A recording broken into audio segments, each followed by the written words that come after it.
जो लोग हमारी पार्टी से भागे थे अगले बार, तो 3 का सफाई आज चुनाव लड़ने से ही पहले कर दिया।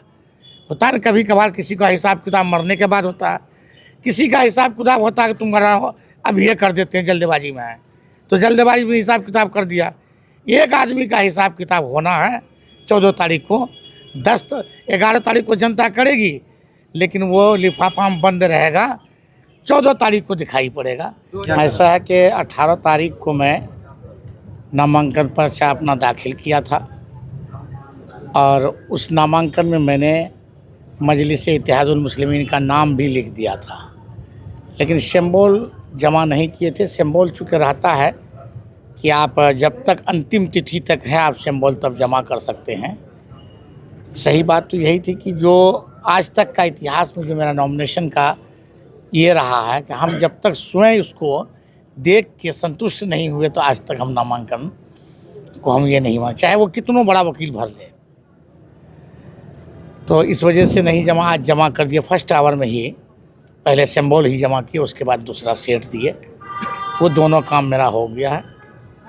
कल आप स्क्रूटनी के लिए आना होगा। बाकी सेकंड सेट जो हम डाले हैं तो वो डिक्लेयर किया है एडीएम साहब, इसमें कोई भी गलती नहीं है, वेरी फाइन है।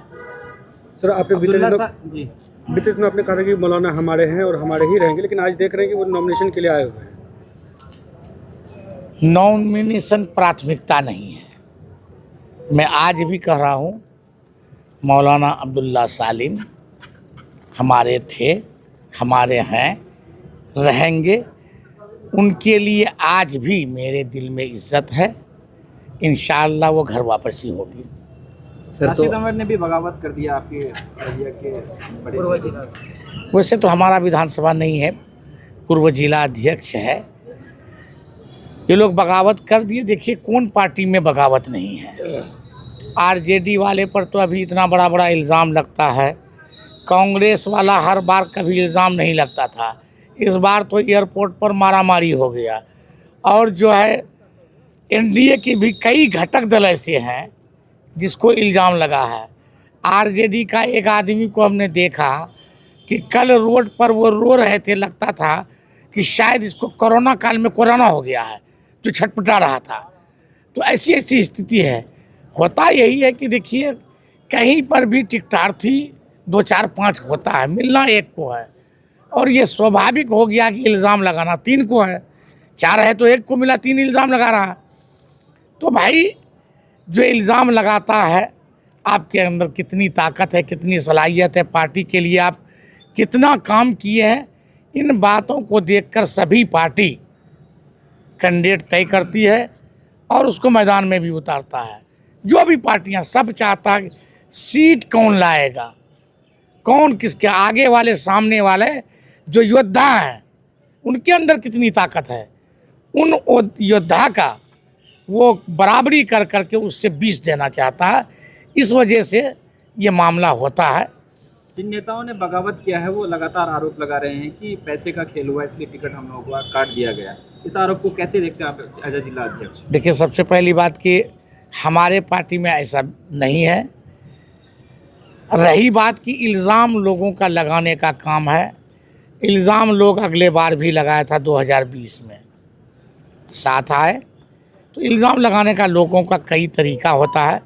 अभी सभी पार्टियों में इल्ज़ाम लगा है, तो इसका डिफाइन कैसे करेंगे वो लोग कि इल्ज़ाम सही। लेकिन मैं अपनी पार्टी के बारे में कह रहा हूँ, चूँकि सीमांचल का जो एरिया है, ये MIM एक तरह से जरखेज़ पार्टी है, इसका सिंबल। दूसरे जगह इसकी महत्व नहीं है। उसी तरह यहाँ पर लोग, बहुत ज़्यादा लोग टिकटार उम्मीदवार कैंडिडेट थे, जिसकी वजह से वो लगा रहा है। नहीं तो आप दूसरे पार्टियों में देखेंगे, बहुत ज़्यादा लोग पैसा ले लेके बैठा हुआ है, हर चीज़ है।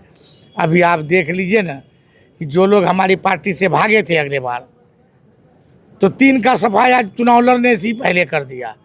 होता है ना, कभी कभार किसी का हिसाब किताब मरने के बाद होता है, किसी का हिसाब किताब होता है कि तुम मरा हो, अब ये कर देते हैं जल्दबाजी में है, तो जल्दबाजी में हिसाब किताब कर दिया। एक आदमी का हिसाब किताब होना है 14 तारीख को, 11 तारीख को जनता करेगी, लेकिन वो लिफाफा में बंद रहेगा, 14 तारीख को दिखाई पड़ेगा। 2020 में जो कि विधानसभा से एआईएम ने जीत दर्ज की थी, इस बार जीत को लेके कितना आश्वस्त है? आप जितना भी परसेंट दे दीजिए, वैसे तो 100% होता है, लोग कभी कभार 400% भी देता है। जो बच्चे परीक्षार्थी होता है ना, 400%, 500%, तो उसी तरह 400-500% हम एकदम पूरी तरह से यकीन है, मुझे विश्वास है, एकदम हम ये हैं, आश्वस्त हैं कि हमारी जीत है। और अगले बार 60,000 लाया है, तो इस बार खाद उड़िया पड़ा है बहुत लंबे समय से, तो वो 85-90 पहुँचेगा।